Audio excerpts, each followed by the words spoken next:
anything that comes to mind, especially I just saw your recorded show that's 1 hour before this one. And I was like, wow, what a guy. Rob- Robison, Baron Robison. Baron, how could I Yep. forget Baron?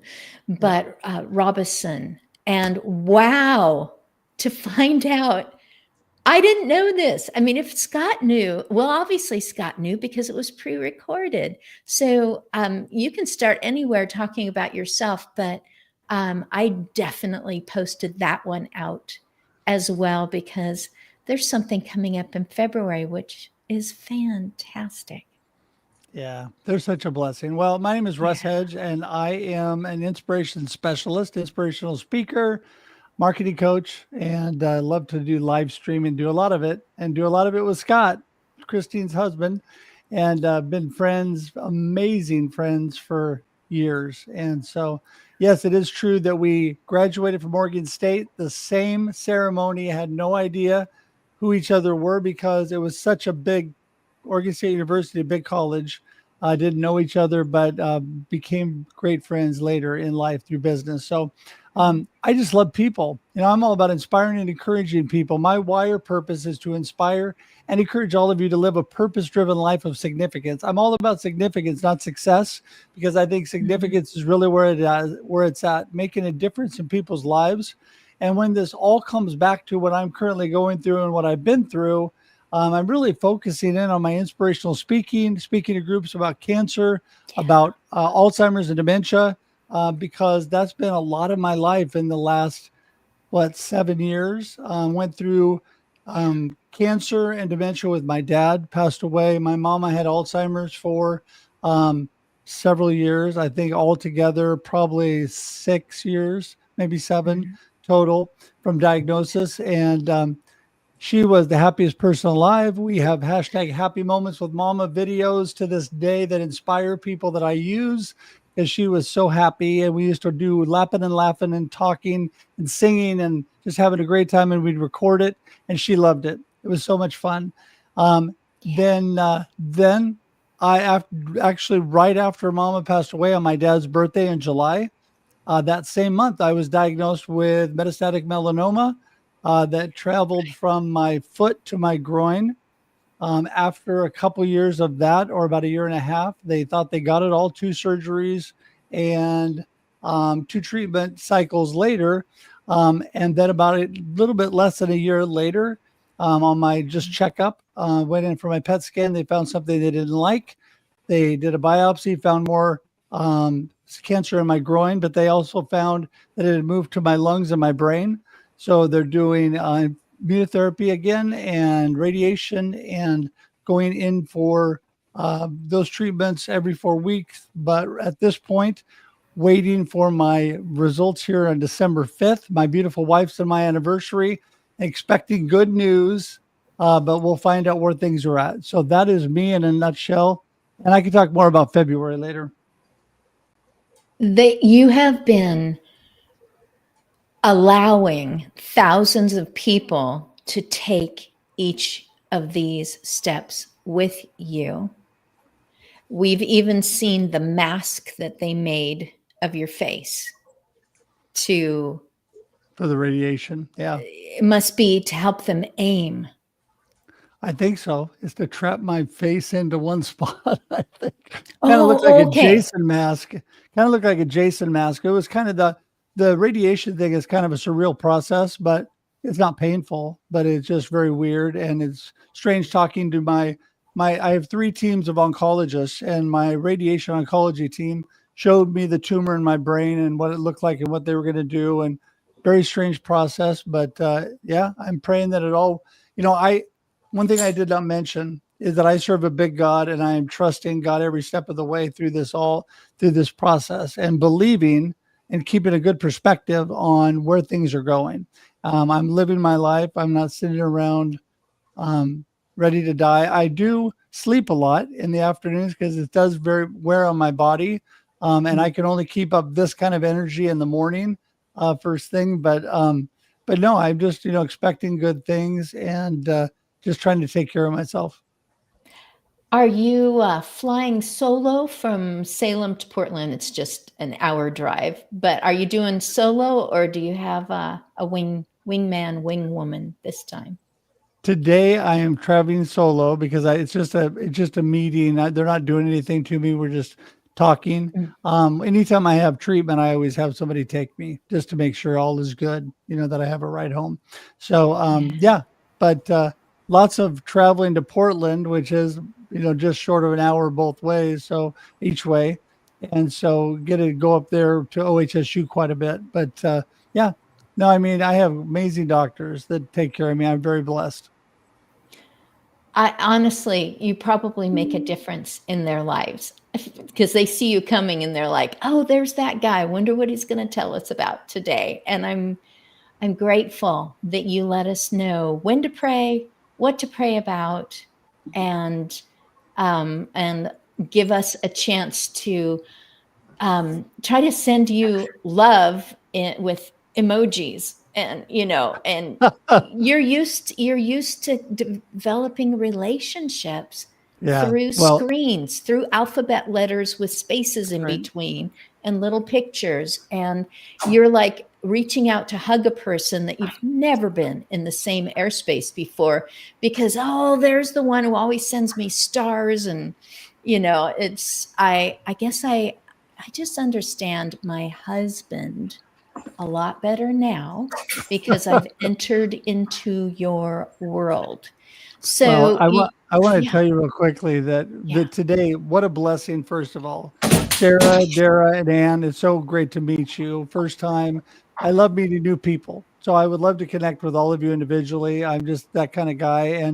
But be ready because I'm a lifetime connector. So once you talk with me, you're stuck with me as your friend. So, um, but that's the reason I really felt God directed me to go online and tell people what was happening because it gives me an opportunity to encourage and inspire people that I never would have reached.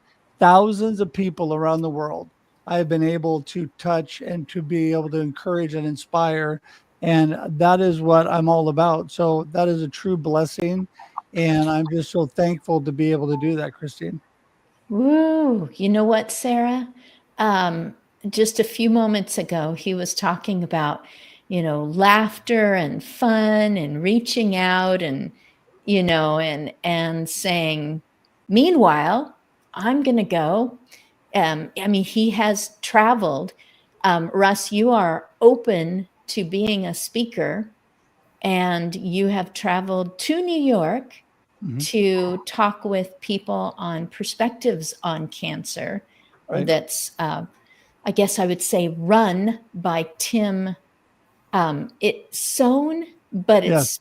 it's Sohn. So Yep. Tim Sohn, who's all about saying, "Come on in, whatever it is about cancer, even if it's been gone for 4 years, and you're like, I still have a cloud over me." It's like, come on in. We understand. So, Sarah, you have the word laughter really prominently in the beginning of your profile. And I'm like, I remember going to an aging summit because I was becoming so interested, not just how do I care for my clients, but what is this aging thing all about? I felt so privileged to be around people who were 96 and were teaching me about continuously living life.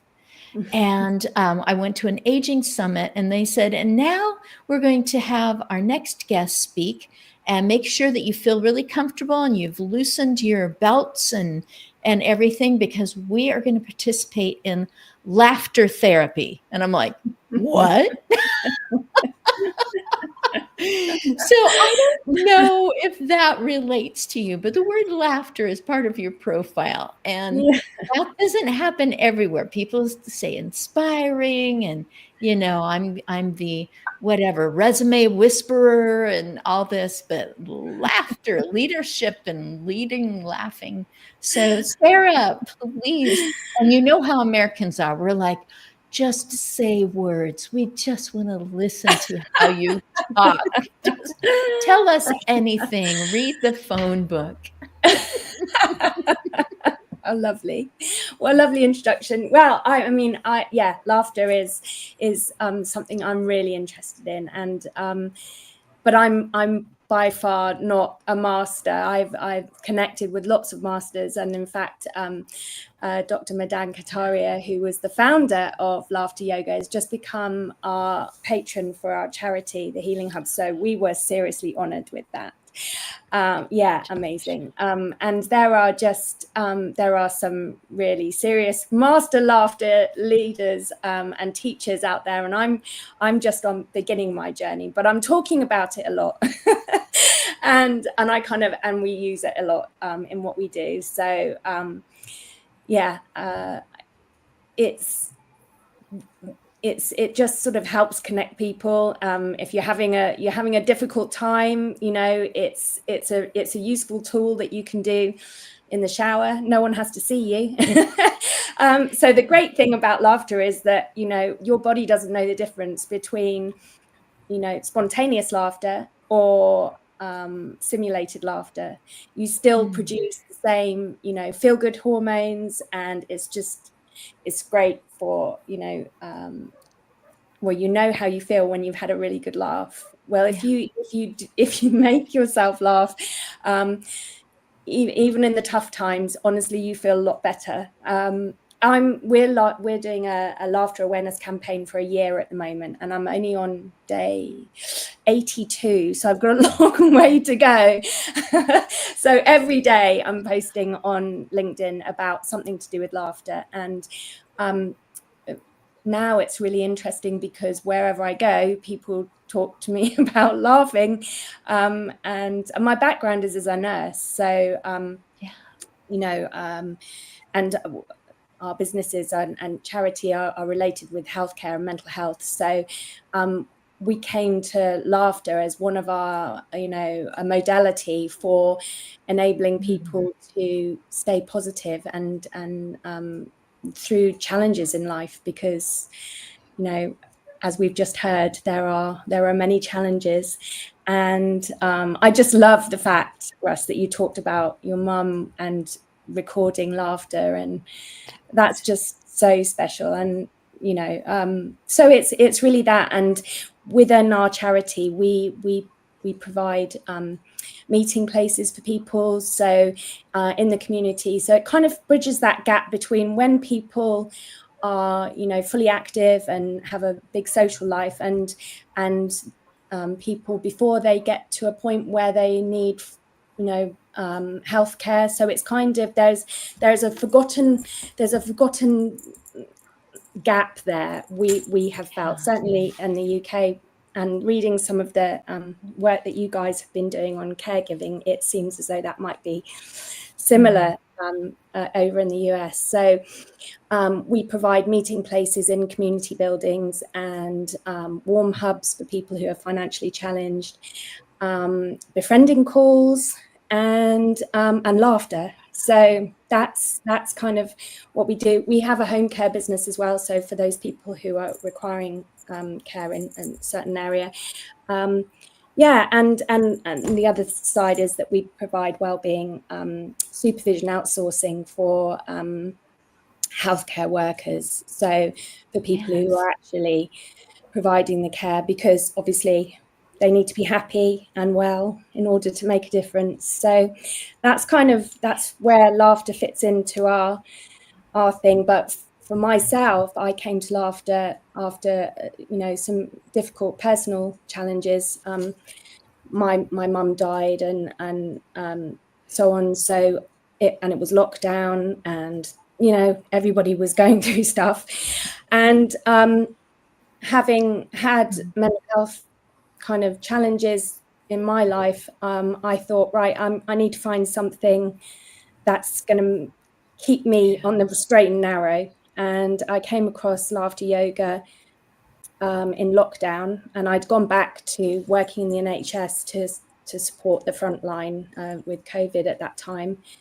And so I thought, I really need something to help me through this. And that's how I came across laughter yoga, and haven't really looked back. It's been great. So I would definitely recommend it. Oh my goodness. Just moments before you folks started populating the screen, because we had this agreement, to come on at about 10 till if possible.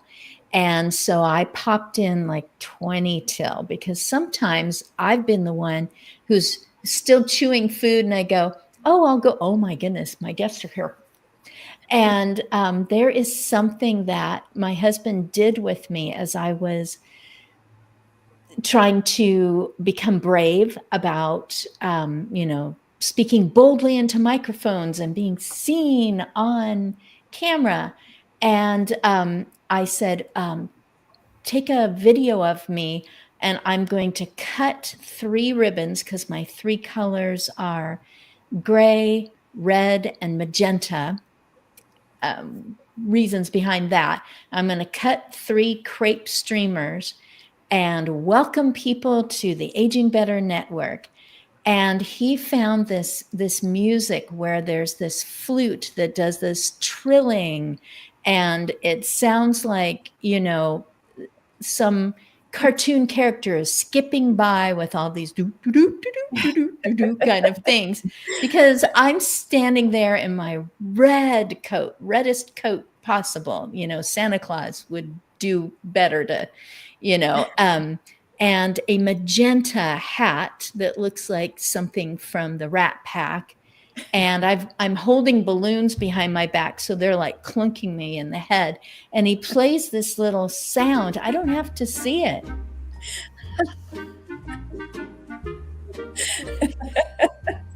And I know how I felt at that moment. I know that I was saying, aging better. And guess what? I could not make the scissors go through crepe paper, probably because I was shaking. And he will do that at odd moments. And I think it's to make sure that, if I just have my resting face on, like liven up. Remember, you've got muscles in here for a reason, And so, yes, I could probably hear that once a week, and that would help me through the 365 days of laughing. I could probably post that thing out and have people go, what is she doing? and have them just laugh and go, I don't know, it's one of her things. We send it to me. I can put it on one of our days. Yeah. Oh So my goodness. Yeah, Christine, I can't help myself but share that my mother was a comedian by trade. That's what she did for a living. And she finished every show with a statement that laughter is the best medicine for all your ailments. And then she gave out her phone number because she thought it was funny, and nobody ever called. It was really funny. She was like a test. She would tell a whole showroom full of people, if you're looking for a good time, call. And she would give out our real home phone number, and she just was so disappointed nobody ever called. Oh. Maybe the assumption, she can't really be giving out her real phone number. And this is not a metaphor. No. Non-pharma. I have learned what non-pharma is, and prescription. So I've had guests on who've talked about a prescription of music, and that it needs to be precise to that person, how much they need, what kind they need, how often, especially if they're dealing with emotional, mental, cognitive, whatever it is that is taking them down, probably at the very least sad pathways, if not frustrated and confused and I'm all alone in this, whatever is going on, including dementia. And has anyone said that yet, that there should be a prescription that you've heard of? Anyone? A prescription for laughing? Or has that come across anybody's view? Well, I know there are laughter therapists and, one-on-one as well as workshops. We haven't yet had, as far as the social prescribers are concerned, they prescribe to us for befriending calls, but not yet for laughter. But I think that would be great. It would be great. Goodness. Hey, if I can jump in really quickly, I heard an amazing discussion the other day from a neuroscience scientist who was a neurosurgeon, and he was talking about how your brain wires pathways for the way that you think, what you're looking for, what you're thinking about. So I'm sure people know way more than this than I do, but what I really loved about that whole thing was through joy and laughter and thinking positively, it wires you to look for those things, to find joy in life, to find all that.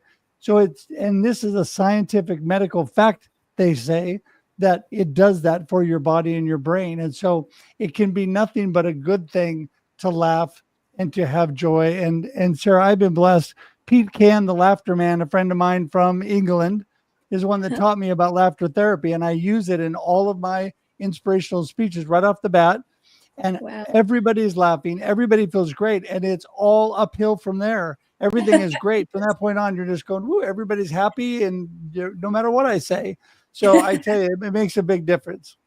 Yeah. And Well, when Russ says it's all uphill from there, he doesn't mean he's pushing a boulder up the hill. He just means everybody's climbing Getting higher with him to, what do you call it? Attack the summit. There you go. Whatever. Well, and I Something think is- we certainly agree with that concept because we bring play to things that don't feel playful, right? It's about playfulness and joy and laughter and finding the joy in your challenge, whether that is cancer or caring for someone, caregiving, aging. But we believe this process can and should be joyful. And our book tries to get people to think about things playfully and to find some of those memories and ideas that they can remember laughingly and fondly and enjoy that time and think about how it can help them in the future. There is one more co-author, Anne, with you and with Dara, and one more co-author named Dee. And what was her last name? Dee Childers. Childers. Mm-hmm. And I love the title. It begins, don't look at it. I believe it's winning strategies, right? Those are the first two words. Yes. Yes. Brilliantly selected, by the way, because it's like, what is it? Well, it's winning strategies for family caregiving, lessons from family game night. And we really lean into those family game night memories and lessons and help you think about some of the challenges you may face in new ways that hopefully invoke some of those wonderful, happy memories of childhood. Oh my goodness. Dara, you've already shared about your mom. And please tell the actual story. It feels like your mom is part of why you went into data diaries. Are you nodding yes? She is. No, she is. So she is actually the initial inspiration for all of my work in the care economy. This book being the latest introduction. I started caring for her. I didn't call myself a caregiver. I called myself a daughter. But she was disabled when I was 10 and had preceding growing challenges and medical conditions. And she passed when I was 24. But she was the first person for whom I was a caregiver. And I learned so many lessons from her, and the importance of joy and laughter and a positive outlook and seeking solutions and looking at the world through rose-colored glasses. And she had these big, giant, come on, 70s, y'all, 70s and 80s, big, giant pink sunglasses. And when she didn't care for whatever the doctor had to say or whatever challenge was in her way, she would literally pick up those sunglasses and put them on and tilt her head and say, "Today, I choose to look at the world through my rose-colored glasses." And I have those rose-colored glasses in a shadow box in my office. My brother gives away rose-colored glasses to all of his customers with a story about his mother. It is such an important reminder to view the world through a positive lens and to find the joy and laughter. So absolutely everything I've done, my data diary, this book, everything else, but is very much inspired by my mother. Oh my goodness. Anne, I am not going to ignore you any longer. I know, I look at her smile. It's just growing and growing. So Anne, did we talk about this before we went? I think so. How you two met. I don't think that got onto the recording. So, Anne, there's more to hear from everyone. But if you would let us know maybe a background of you, and then there was this moment that has brought both of you onto my screen for a very good reason, because I got an email newsletter and I went, "Dara, come back. I haven't seen you since 2022. And she goes, "Yep." You got it. Yeah, I'm excited to be here with you all. And I love the topic of laughing through it all. I'm a geriatric and palliative care doctor, and use joy and happiness. And I actually do write prescriptions for things like that. They're not valid, I suppose, but I think they are. And when you, like, a lot of families will say to me, but they don't believe it when I tell them. It's only when a doctor tells them. So I will write prescriptions for a joke a day, or to get together with your grandkids to laugh. And I think those things are so incredible. My caregiver journey is that my mom too lived with cognitive changes, with Alzheimer's disease and vascular dementia. And I was with her on that journey for several years. And we knew that if she was having a bad day, all we had to do is get her laughing, and her mood would improve, because her mood might be stuck in a sad place and she might not remember why. But if we could just get her laughing, she'd be so much better. My son was great at pratfalls. My daughter knew how to, twirl around her. We used slapstick if we had to. We were fine with that, which is probably why when I went to a care economy conference and met Dara, we seemed to just bond. And we were having dinner one night with several other people, probably 20 other people. Yeah, there were several other people there. And Dara told me about what she and Dee had come up with on winning strategies for family caregiving, lessons from a family game night. They have a game that they play to teach these strategies to people. And Dara said, "I think we could write a book about it." Well, I had written a book about end-of-life care and dementia after my mom died. And I looked for a book to help other family members. I looked for a book to help my siblings. And I couldn't find one. So I wrote that book, and I was like, well, that's not so hard. And so I said that to Dara that night. It's not hard to write a book. You just write it. And she was like, "I don't think we can do it." And I was like, "We'll do it." I said, "I'd be happy to help." And she goes, "I think it would be great to have the medical perspective along with Dee's care manager perspective and Dara's business acumen." And so kind of approaching the book from those three perspectives has given it some unique voices. And again, the metaphor of family game night has been really fun and such a great way to learn and bring up memories. So we talk about playing Twister and Chutes and Ladders, old games and new ones like I Dissent. So and each story in the book is hooked somehow to those games. And it's just a nice way to take something that maybe isn't as much fun and find that little bit of playfulness in it. Well, and one of the things that I think has been most gratifying since we launched the book and have started to watch some of the reviews come in on Amazon is to have people say things like fun and funny and joyful about a book on family caregiving, because that was exactly the intent. And each chapter includes stories. Some of them are personal and we identify them when they are, and some of them are anonymous, related to our experiences with clients. But every chapter has a story, every chapter has a game, every chapter has a lesson. And the most gratifying for me is the comments that say, this made me laugh and I found joy, and it's happy and helpful. And those two things don't usually come together when people are looking for a book on caregiving. So True. Wow. Next week is December 2nd. And it was the brainchild of a person who's been on Aspects of Aging for Aging Better Network, who said, wouldn't it be great if you could get together a bunch of people who have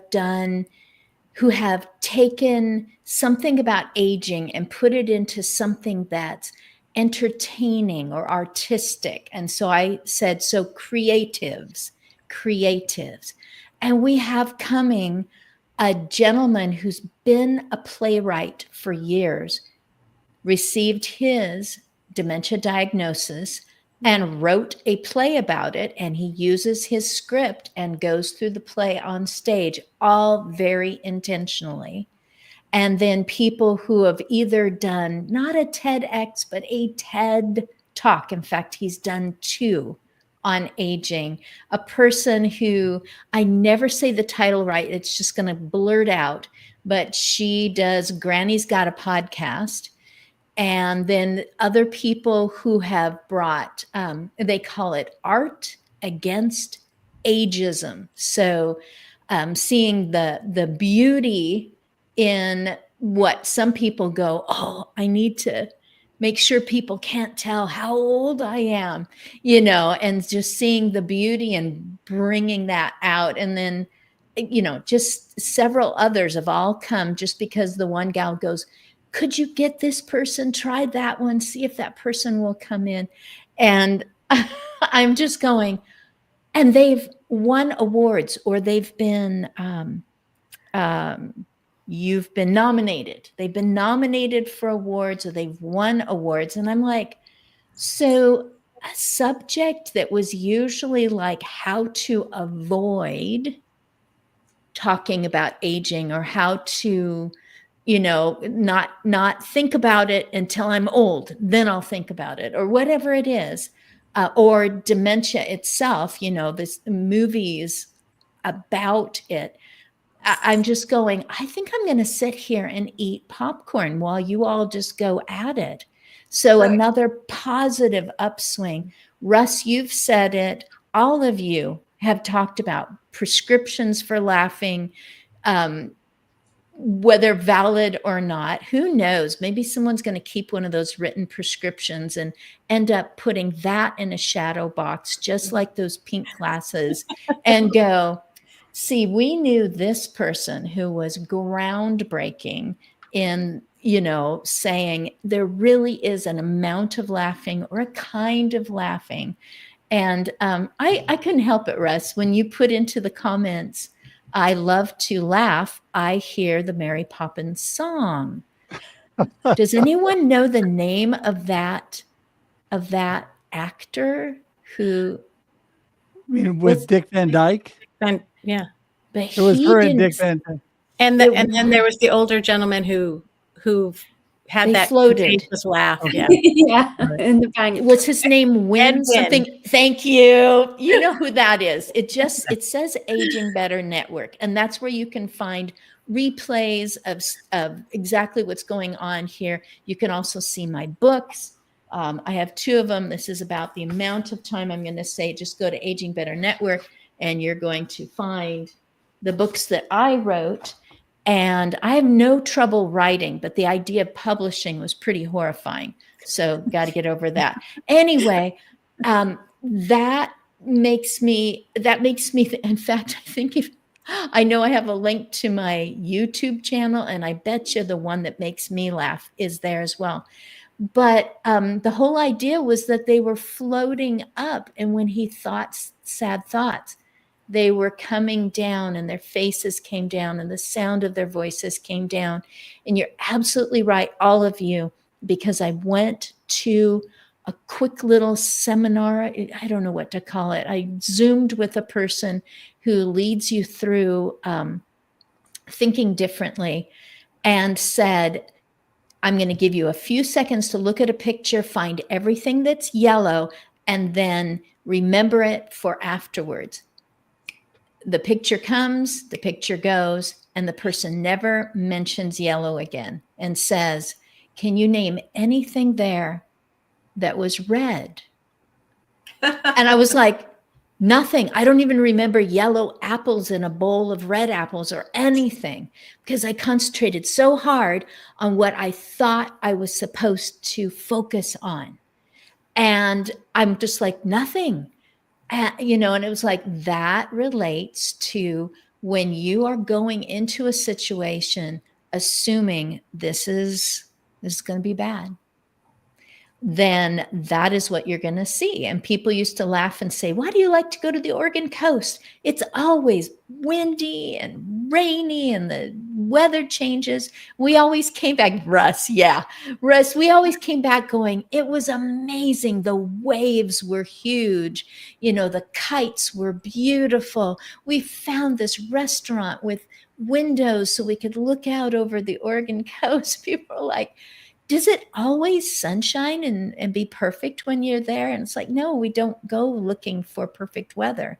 We go to see something else, see something new, find a new spot or experience the spray in our face or whatever, and if it happens to be beautiful weather, then maybe we meet a few people or see some cute dogs, I so love the yes. Oregon coast. It's the perfect beach for me. I can wear my jeans, my sweatshirt, and my tennis shoes year round on the beach. I'm like, I'm not a bikini girl, so I want to go to a beach where I can wear my jeans and my sweatshirt. It's gorgeous there.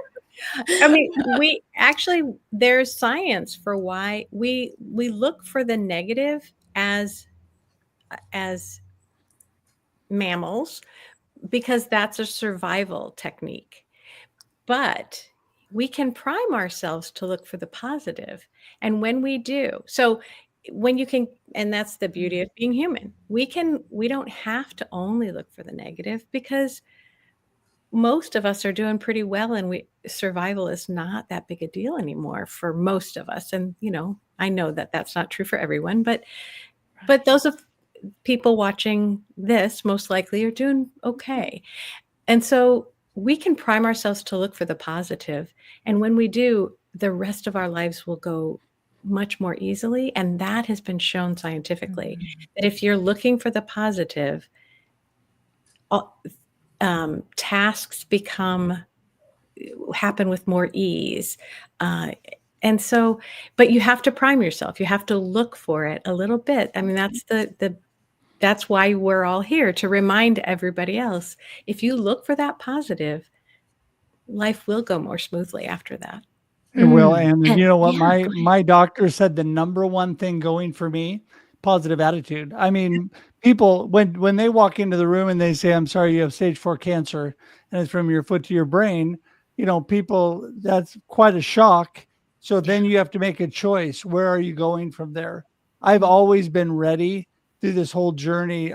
My personality, but I've been ready for anything, and I've pre-decided that I'm going to be looking for the positive things, and I'm going to be moving in a positive direction despite that. And so, I mean, I agree with you 100%. That is so true. And we just get into these ruts. A lot of people get into ruts, and they're expecting the other shoe to drop. They're expecting something negative to come. I'm always going into the appointment thinking something's great's going to happen. They're going to say, praise God, you're completely healed. Go home. You're all good. I mean, that's what I'm expecting. But if they don't, I can live with that. I just learned, and I adjust my thinking. And I think the laughter thing, I want to get back to that really quickly, because when Mama had Alzheimer's and we would walk around her hallway, it was a big circle. She called it Lappin' and Laughin'. So I had a hashtag Lappin' and Laughin', and then a hashtag Happy Moments with Mama. And we would just laugh and sing. And she was so happy, happiest person alive pretty much to the day she died. And she infused so much joy in me. Those were so great for me, but I found it went beyond that to thousands of other people, and people going through this journey of caregiving or taking care of things or having parents that are just it's horrible for some people. That moment that they can laugh just a little makes an extreme positive difference in their life. And I think Wow. I would say, Russ, you're probably such an inspiration for your caregivers and care providers. And the fact that you, as the patient, have that positive attitude and inspire that positivity with the other patients, the other families, and the doctors. My mother, with her positive attitude, she was, hospitalized for one of her journeys in the hospital. And she was so frustrated with the negativity because her situation was not good and she knew it. But she was so frustrated with the negativity. She said, "Daughter, you need to go get a big piece of paper and a marker." And I was like, "Okay," off I go to the nurse's station, and I come back. And I said, "What do you want, Mom?" She goes, "I want a big sign on my door that says, 'Only positive attitudes welcome here.'" So I dutifully wrote, "Only positive attitudes welcome here." And I taped it to her door. And then I watched and witnessed as she was in a research hospital, teaching hospital, some younger doctors who were learning about the art of medicine came in and started reading her results and telling her everything that was wrong. And she said, "Did you see the sign?" And they looked at her and like, "What sign?" And they went back and they looked at the door and they're like, "Okay." And then they went back to their list and she goes, "Did you read the sign?" And when they couldn't get off of where she needed to hear it, she said, "Get out. Don't come back until you can deliver that information with thoughts on solutioning and a positive way to look at this." It's not that she didn't need to know it. It was all about how she needed them to help her process it. And it was fascinating to watch that transition in the medical environment. And it changed how they talked to her. And it was important for her, and her doctor candidly wrote a prescription, "Only positive attitudes in the room." And it was very important. And it was in her medical notes because he realized how critical it was to her recovery. She needed the positivity. Oh my goodness. I want to thank Echo Box Memory Vault. I know I have reached out to Echo Box Memory Vault. I have to go back and look through what brought these people here today. Are any of you aware of this group? No. Okay, well, after the show, I'm going to do some sleuth work and go, why did I reach out to them? It must have been part of, I'm just going to guess that it was comments in something else, but I definitely have invited people where I go, Russ knows Mike Ashebrainer. And he, I attended one of his, free talks. Boy, I love free. and so he was saying, make a kind of a date with yourself to make a meaningful comment on someone's post daily. You can have a cutoff point or say, "Oh, I made it 5 out of 6, 6 out of 7." Echo Box is saying, "Hello, guys. Keep up the great work. Would love to know what you thought of our family project. Echobox.ca. Okay. Oh, wow. I didn't mean to interrupt. This is Tim. We're in Calgary, Canada. Interrupt? No. So, okay, you guys, we've got what we're going to do here, echobox.ca.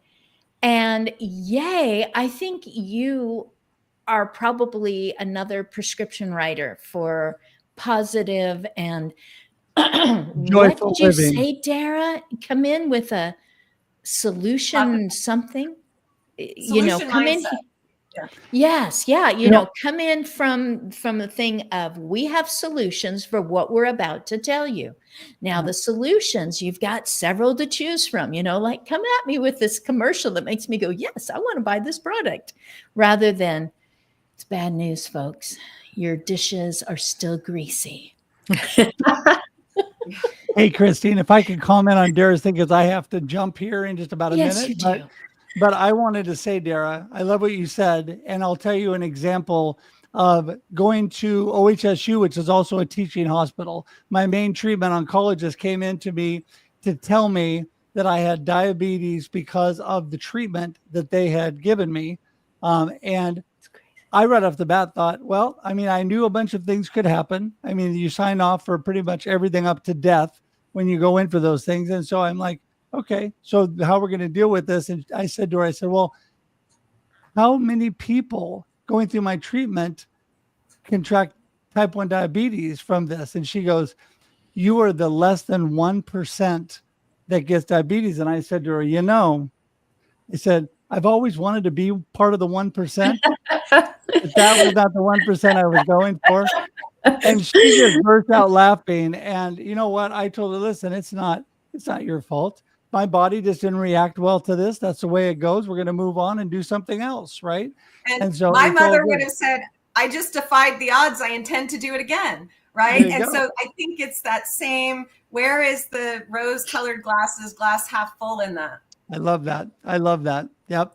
And I think I would classify, and your mother, as I would classify myself and my mother as the glass overflowing. We are the glass overflowing, right? Everything's good. My beautiful wife calls me Pollyanna.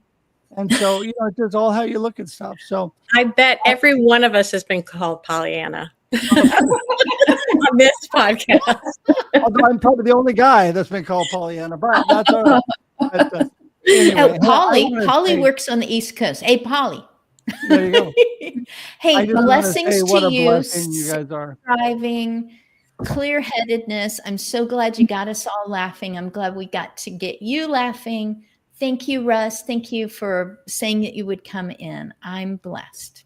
You're all a blessing. Thank you. Please connect with me. I'll talk to y'all soon. Okay. Yeah. Yay. Wonderful.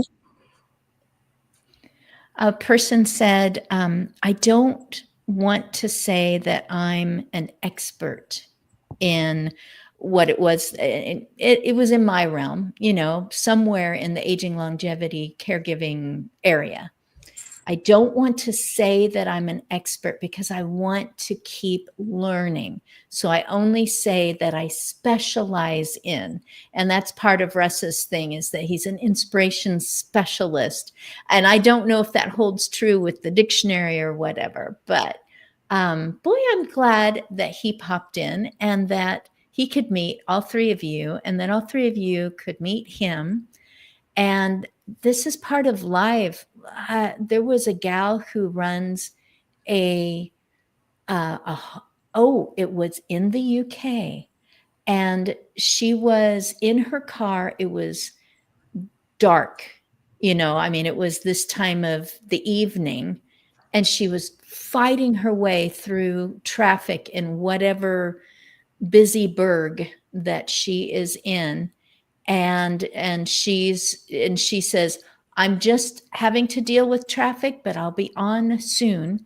And then we saw her phone moving around a number of minutes later. And then I don't know if she switched over to her computer or what, but she got all set up, got herself a little bit to eat because it just had been a day. And it was a community where they care for people, you know, what I call hallways. There's hallways and there's homes.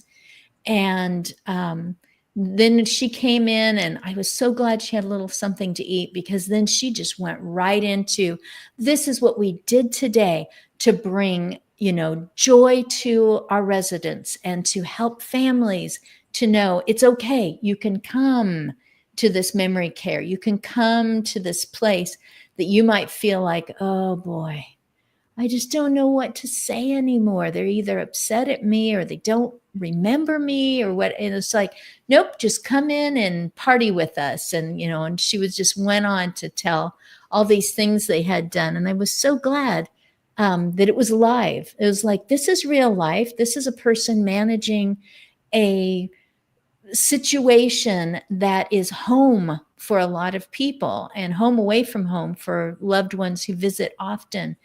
And she's like, I'm making it a happy place. Yay. Oh my goodness. We've got just enough time for each of you to just really have a chance to, in case someone is only listening, I would love for you to say the names of your websites, the titles of your books, the product that the only person I had met of the three of you, the person I had met before was Dara. And wow, it was late in 20, so that it's been 2 years. And boy, you did not hesitate. Yep, we're coming. I'm going to see if Ann and Dee can come. Hey, Ann can come, and I'm just like, oh, yay. So, and this will always be available. This whole thing will be available and you can stick it out and take pieces of it, promote. Who was talking? Go ahead. No, exactly. Always say yes. I'm always looking for the yes, Yay. Dare, why don't you start and just, go ahead and spell things out if they're spelled differently or whatever, so people can find you, find what it is that you are offering. And, if they're just listening and it's like, oh, that's how she spells Dara, things like that. Okay, got it. Well, first of all, you can reach me for any of my endeavors at my email address. It is spelled DARRA at mycarecompanions with an S.com. So mycarecompanions.com. And what I am here today really to talk about is our Winning Strategies for Family Caregiving Lessons from Family Game Night book. We also have a deck of game cards. The book is available on Amazon and definitely the easiest way for you to find it. And we encourage you to go there. It'll get you there faster. But if you're interested in the game cards, you can come to our website, mydatadiary.com/winning-strategies. And which leads me to my other endeavor. I have a family information management software product called My Data Diary. But today, it's all about winning strategies for family caregiving and finding the joy in navigating that caregiving journey with your family. Your data diary became a plus over the last 2 years. So yes, that's part of it too. And what a winning team. Anne talked about your business mind, your ability to navigate we've got this really cool thing, crickets. You understand that part. She brings in the expertise and also the compassion of a palliative geriatric, certified medical doctor. And then I think the cards were a development by Dee Childers. Is that right? No, all of it is by the three of us, but the three voices we bring to the table, winning strategies from the point of view of the physician. So that's Anne, the care manager, which is Dee, and the family manager. Like I bring the business side of personal management, right? How do you take care of somebody's household, their information, their documents? So we have the business side of care, the care management, the actual health care management, and the physician point of view in one book, in one game. Oh my goodness. And every chapter is like, do you remember Chutes and Ladders? And it's like, oh yes, these were played, I played with it. My kids played with it, that is wonderful. And I'm so glad that you have received messages like, that was so much fun to learn how to become someone that I have never become before. And Anne, was there anything that you wanted to add to this? The description? No, I think today is all about winning strategies for family caregiving, lessons from family game night. And I am curious to find out if Sarah had played any of the games I mentioned, which are kind of the older ones. But some of them are like forever. Everyone has played Tug of War. But I am excited to be a co-author with Dara and Dee on this book, and too have been just so excited to see the positive response on Amazon. And I think for people who are in the training business, the game might be a nice addition. And again, it can be found at Dara's website, because it might help facilitate conversations around some of these caregiving needs, or training someone you're trying to make breakthroughs with. So I think that would be my addition. It's a game is a playful way to facilitate conversations, whether it's or the game. Yeah, we actually have one area agency on aging who has purchased the book and the game cards for all of their in-field social workers, because it gives them a very approachable and engaging way to start conversations with families. They get to play a game. Right. I love it. Yeah. Sarah, Chinese checkers, mousetrap, Stratego, battleship. It just went on and on. I had cousins. We played and played. And then as parents playing with our kids, my husband made up a game called Smiths in Space. That did not make the book. Sorry. Sarah, you get to close us out today. Tell us and spell it out, ways that people can contact you with MDT. Did I spell that part right? Yeah, you did. Okay. Yeah. MDT online. Good. You continue. Oh, and tell us games that you have played. Yeah. Oh, games I've played. Definitely Twister, Monopoly, pretty much all of those. I mean, Snakes and Ladders for sure. Yeah, I've played all those games, Snap, Uno, all those things. I love the idea of bringing and I definitely, we will bring that into our charity as well for our meeting places, because we probably we do have caregivers who volunteer with us, so their loved one will come to socialize, and then they will actually stay. Some will stay and help, but they have made friends in the volunteering, and it's become like an extended family, really. In fact, I popped to see one of them today, our longest flagship, and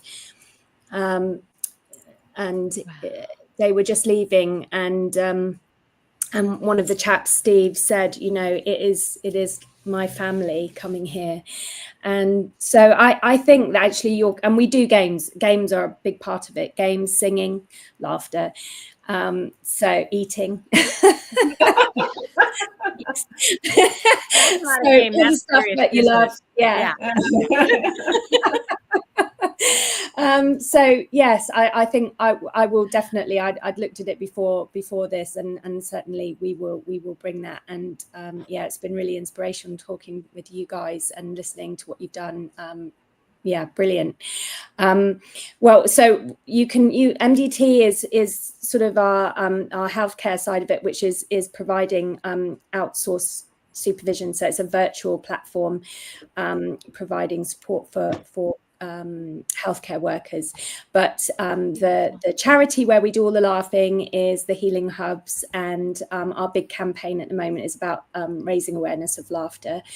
And as I say, there are, and we just want to link with all the people who are providing laughter around the world, at which there are like loads and loads of people. And so it would just be great to really get a platform and, you know, to be able to provide that prescription of laughter really seriously within healthcare, I think would be amazing. Yeah, and I mean, there's been lots of you know, this has been going on for a while. I don't know if you ever saw the film Patch Adams, you know, that, yeah, a real famous film and fabulous, based on a doctor, played by Robin Williams, and there's laughter is everywhere, and it would just be great to, you know, I just talking about it to try and raise more awareness, really, and we're doing a little bit of fundraising to try and train more laughter leaders and teachers and therapists, so that's kind of our thing. But yeah, I mean, it's just great to hear what everyone's doing and connecting with you guys in the States. It's amazing. So that's us. so Really. nice. Laughter is universal. It is a universal language for sure. You don't have to speak English. You can everybody will laugh, and I've had lots of people connect with me now from all over the world. So it's just like it's a real pleasure. Yeah, a treasure. Laughter, I'm sure, must be some sort of visceral reaction, because you don't teach a baby to laugh, but you do write down the first time, oh, they giggled. That was a laugh. Was that a laugh? You know, so. Well, that's so true. It's innate. No one told them a joke. No. It just And happened. I have a 3-month-old grandchild, and she was laughing by pretty early, and it has us all smiling from ear to ear. Exactly. Yeah. Wonderful. I'm so,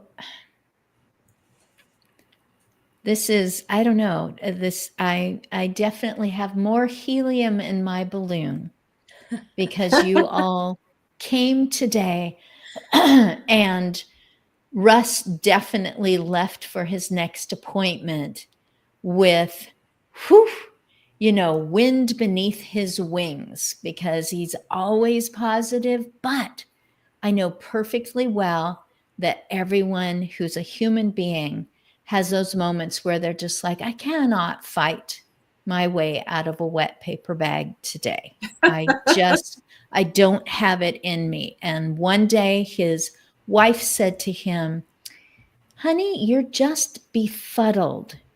And I believe that was his first book, Befuddled, Live the Life You Choose. And just writing it made a difference. And just knowing that she had kind of this isn't an end. This was, I don't know how many years ago. But you said it, Anne, that writing a book is easy. So you can do it. Everyone's got a story. Oh, good job, honey. We are done. We are